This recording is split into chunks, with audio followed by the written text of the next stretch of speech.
Good morning, everybody. This is Zach at it again. I'm your host, Zach Cooley, and I'm happy to have my dear friend, my longtime friend, with me on the podcast today, Jeremy Miller, and we're going to talk about a screening that we attended together in one of our favorite shows, The Golden Girls. So, thank you, Jeremy, for being with us.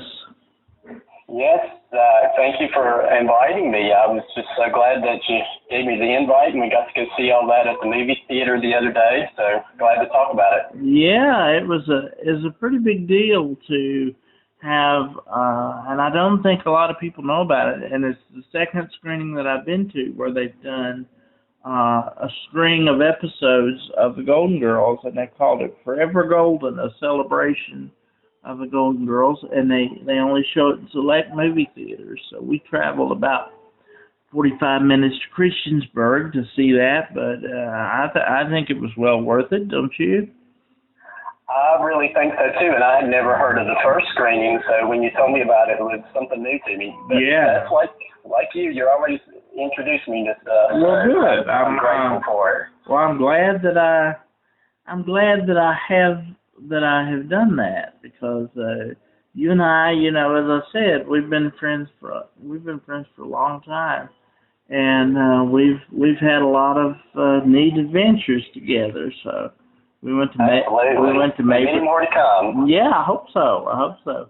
We had the Lucy Club there for a while, and we saw Kenny Loggins together in North Carolina, and we went to Mayberry Days together. I remember that.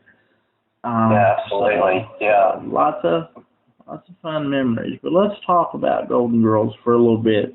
Do you remember? You're just a little bit older than me, and they came on the year I was born. Do you remember watching it at all in its original run?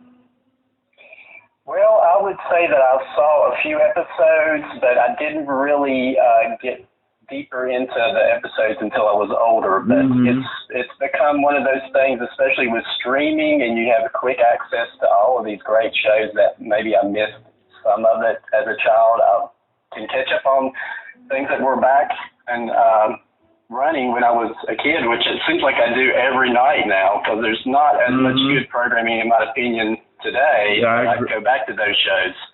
I agree wholeheartedly. The Golden Girls stands with I Love Lucy and Andy Griffith and those few rare shows that stand the test of time. And exactly. They'll be here with our kids to grow up with and our grandchildren, and they'll always be here as long as there is TV. And there's just a few that have that quality, and Golden Girls certainly is one of them. I always go back to the themes that are relevant in each of the shows, and it's how people from such different backgrounds became such good friends and lived together. And I think if they were so much alike, it wouldn't have been as good of a show. Exactly. Of course, so. Exactly. Betty White has said that they were like 4 points on a compass, and that they were also like 4 legs on a table. You saw one of them off, and the table wouldn't stand. You needed all 4 for everything to work. And I think you're right. The difference in the characters was what made it work. Can you tell me, now this time, the last time we went, there was only 5 episodes, but they ran 6 this time, so you got an extra episode in. Did you have a favorite of the ones that we saw? Out of those 6, it's hard to pick a favorite. I've been hard to press if I was the person who had to pick those, but the most memorable, I would say, would be Blanche's brother, and how he had the coming out story, which was not really talked about at that time in the 80s. So they were well ahead of their time, which I think is the reason it continues to be something that's viewed today, is because of their view on equality and everything. So. You're right. That was not something that was talked about particularly in the episode where he wants to be married. And this was, 30 years before that was legal. But he said in the episode, we just want to have this, we just want to, say some vows in front of some friends and exchange rings. He was acknowledging, that it wasn't legal, but they were gonna, do it in their own way. And yeah, you didn't hear about that on regular TV. Exactly, and it's like Blanche was really one that showed her struggle with the whole idea of it, but she came around and became accepting. So it's good to show that struggle and see how others may, who are not in the in an area that is used to it, especially the Southeast where Blanche had come from, that she was also struggling with it. The idea of her brother. Yeah, she was from the deep South in Atlanta. You were gay, and as a gay man, how did those particular episodes affect you? Well, it was really consoling in a lot of ways.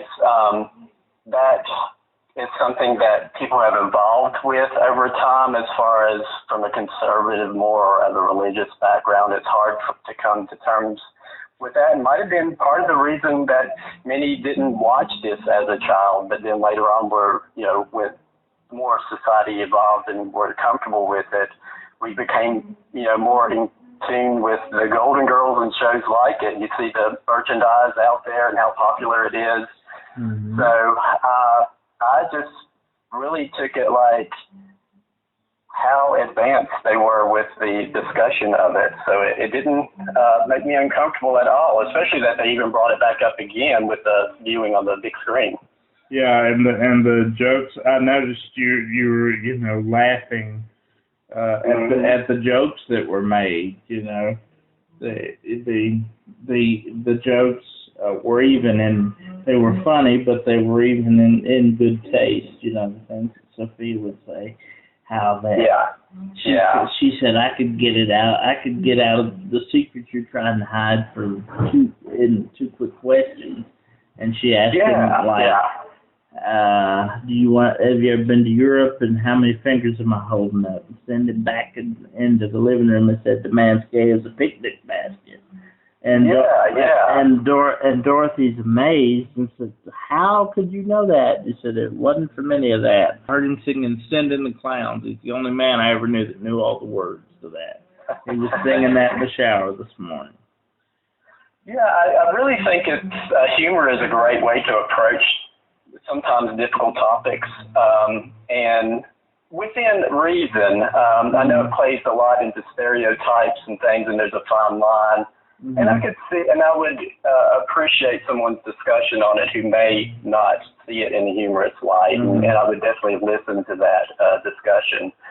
But especially in the 80s, just to bring it up at all was like, wow, this is probably the best way to bring this into the national discussion in a fairly tasteful way, and that is in a humorous light, just to getting the discussion even started. And that's just something that it seems like not even on LGBT topics, it's more like everything they deal with on the show, even down to, Rose.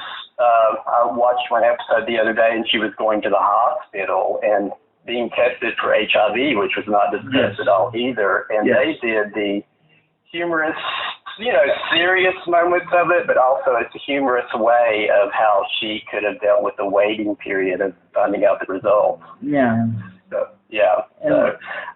I think it's a very serious show. It can be very serious, and I think that's something that I've noticed even more lately, but it just keeps coming back around to close friendships and relationships and what they mean to each other, and the humorous part of it of how to deal with things in a light way after connecting well as friendships and being serious as well. And I think it's interesting to mention, you were talking about the AIDS episode.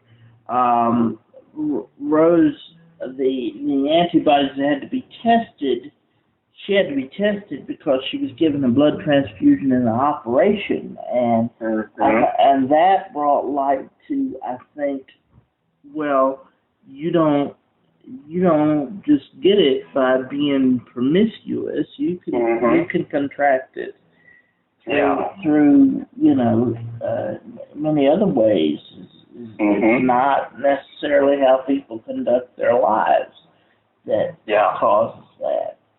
And and also I think it's important to mention that Monty Markham, the guy who played Blanche's brother, was straight.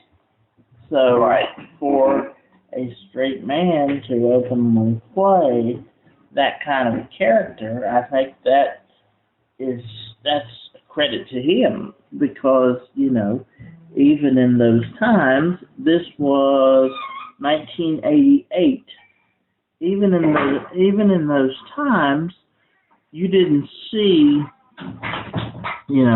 like I would think it would be more difficult back then for a straight man to say, I don't want to play a gay guy, or vice versa.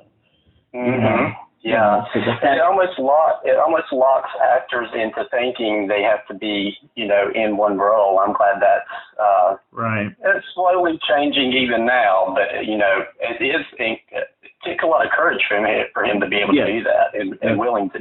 Yeah, that's the point I wanted to bring home on that. And as I said in the article, which is coming out on the 6th of July. Laughter may not cure every sad situation, but can only help.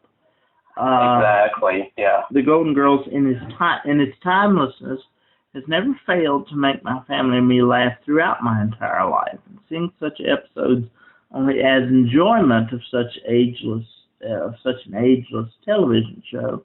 But also, the humor helps you get through tough situations.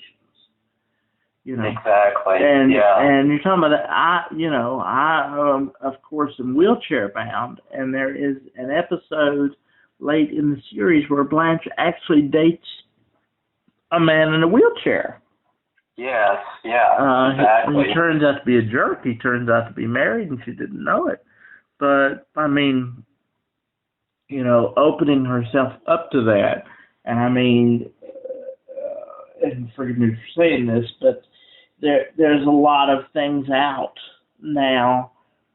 There's Pride Month, and there's a lot of LGBTQ awareness out there right now. But there is not so much awareness, and never has been, for the disabled community. And I will pound the pavement until I'm dead and gone. That disabilities don't discriminate. They don't discriminate against race, sexual orientation, what religion you are. It could hit anybody at any time, and yet the disabled people don't have an advocate, because 12% of disabled people or 12% of people with cerebral palsy get married, which I'm fortunate enough to be. 5% of those people, 5% total, father children, and I have beautiful daughters. So I understand that I'm in the most fortunate category, but still, in being in that minority, and in the minority of the minority, they think, because you're disabled, you can't be an active father, and you're just adding stress to the family, and you don't contribute to society because they have to take care of you. And I deal with that on a daily basis. I have to fight society, because they just want to throw me into a home and think that'll make everything better, and that's the last thing that my family needs. I have come through a lot of therapy and self-acceptance to realize my family needs me as much as I need them, and and I pride myself on being a very good father, and I can do it like nobody else is meant to do it because I was meant to be her father. That's the way God chose it, you know. So, I have to fight that every day, and Lord willing, I will live to be out of an institution long enough to see my baby graduate and grow up. If I can do that, then I'm set for life. But yeah, there's no doubt. Just people seeing your life and the inspiration, how you write things for the paper and keep people involved and understanding what's going on in the community, that they love those stories that you also include that's personal, like what you just said, and having a family and the daughter. I'm just glad that you go beyond just what events are going on and talk about your life, because that would help someone that's reading that may be thinking they would never marry or have children and so forth. Yeah, well, that is the goal with the personal stories, that I hope to reach somebody out there that may, a young guy with cerebral palsy and thinking like I thought for years, that that things like that would never happen, and that was I really appreciate you bringing that out. I also want to point out, and this is something again that that this is something that meant a lot to me. When we were on that Kenny Loggins journey,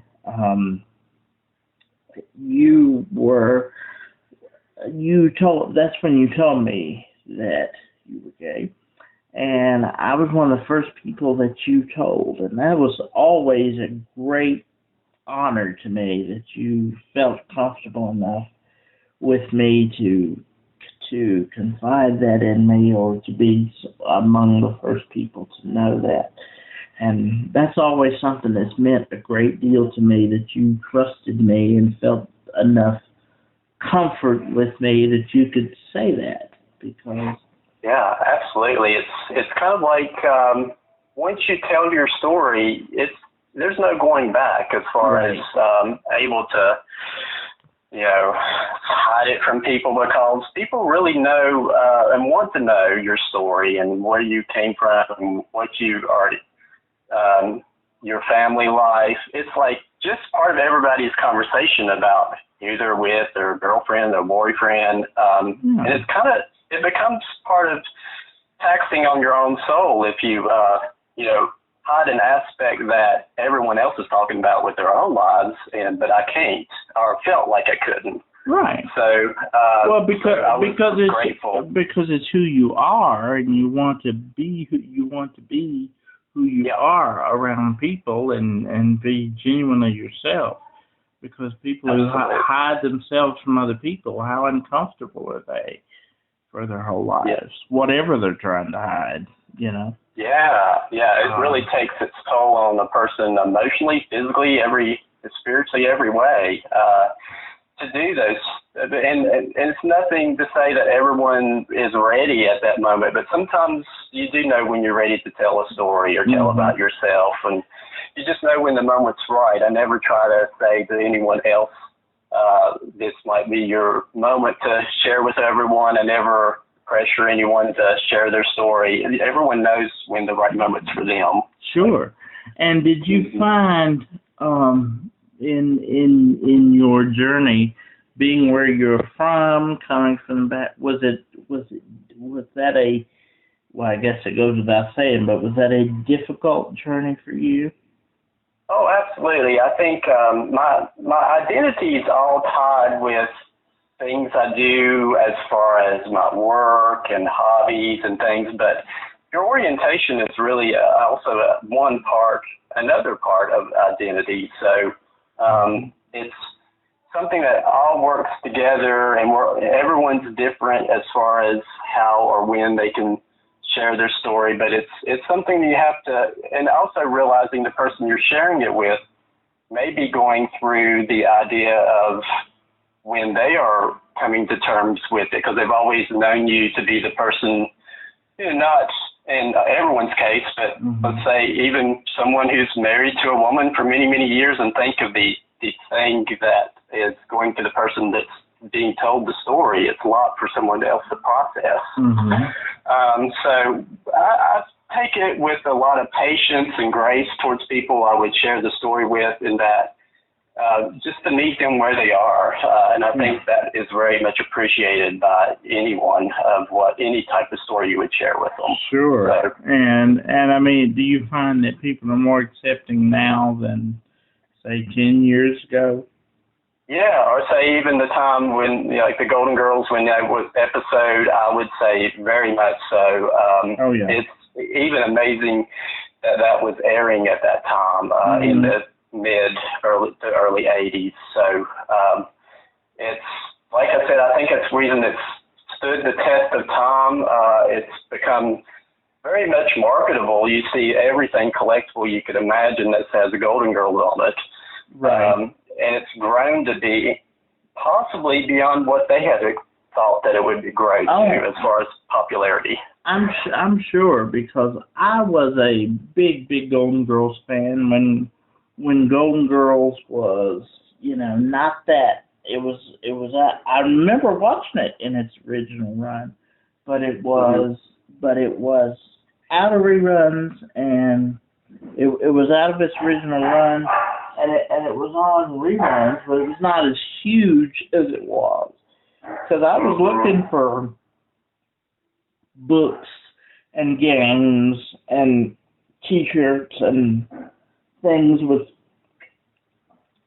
pertaining to Golden Girls, but they didn't have those, say, 5-6 years after it went out of reruns. But now there's Golden Girls everything. In those days there was Lucy everything, which I tried to collect as much as I could. But, we've seen, you and I, in this conversation, we've gone off on a couple different tangents, but that's only because Golden Girls was open to all kinds of things that really, a lot that really, were very taboo or just not talked about, or even still, in the case of Blanche dating the disabled man, even still not talked about or not brought to the forefront as they should be. But I think there's negative side to too much TV viewing. I've talked about in the past or thought of, but that's the positive aspect of how it's pushed society and culture to out, especially in small rural areas that people possibly that haven't traveled a lot or had the money to travel, so they haven't seen people who are outside their family or communities, or if they have, they've watched on TV and think that LGBTQ only live in New York, for instance. You have this.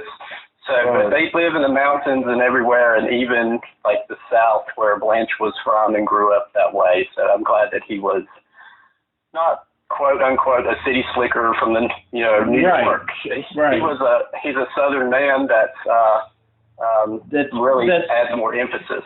And was still very proud of his Southern heritage, despite being who he was.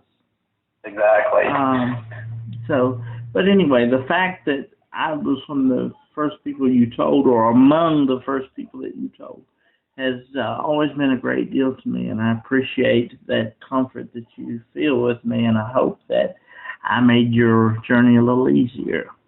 So. I greatly appreciate that. I'd say you definitely did. We've gone on some great adventures. I took you on your first date, so with Emily. Yes, you certainly did. So I've been there to see you grow and learn from life and all the great things that we have and learned from in our journey. So and that was 12 years ago. Exactly. Wasn't it 3 Doors Down, perhaps, when we saw in Radford? It was Third Eye Blind. Third out we had the three right. Yep. Yeah, that was exciting. We saw it down at the Dedman Center, and I thought, something's going to come from this. So I let y'all have your own seating, and I took off and talked to some strangers, so y'all had a little bit of a date. Yeah, it was. It was my first. I've got the picture right here on my desk, and that was probably the best evening of my life. And you were there. You were a part of it. So. Yeah. We go way back. Yes. Well, I'm very grateful for your friendship. You know that that I treasure you and wish you continued success. And thank you so much for talking with me on this. I think we had a great discussion, and hope you'll come back and talk with me again. Thank you for the invite. Anytime, just let me know. All right. Well, look forward to more adventures. All right. Have a wonderful evening. Yes, sir. You too. Okay. Bye-bye.